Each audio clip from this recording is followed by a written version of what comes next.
സ്വഹീഹായ ഹദീസിൽ കാണാം, നബി സല്ലല്ലാഹു അലൈഹി വസല്ലം പറയുകയാണ്, സലാസുൻ മൻ കുന്ന ഫീഹി വജദ ബിഹിന്ന ഹലാവത്തൽ ഈമാൻ.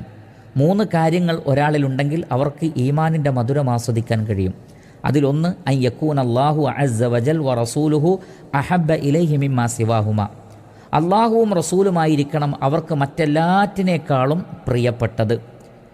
അതേപോലെ തന്നെ വ അൻ യക്റഹൽ അബ്ദു അൻ യർജിഅ അനിൽ ഇസ്ലാം കമാ യക്റഹു അൻ യുഖ്ദഫ ഫിന്നാർ.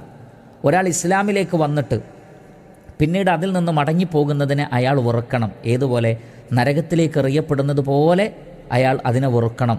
അങ്ങനെ ഒരവസ്ഥ ഉണ്ടായാൽ. മൂന്നാമത്തത് വ അൻ യുഹിബ്ബൽ അബ്ദുൽ അബ്ദ ലാ യുഹിബ്ബുഹു ഇല്ലാ ലില്ലാ.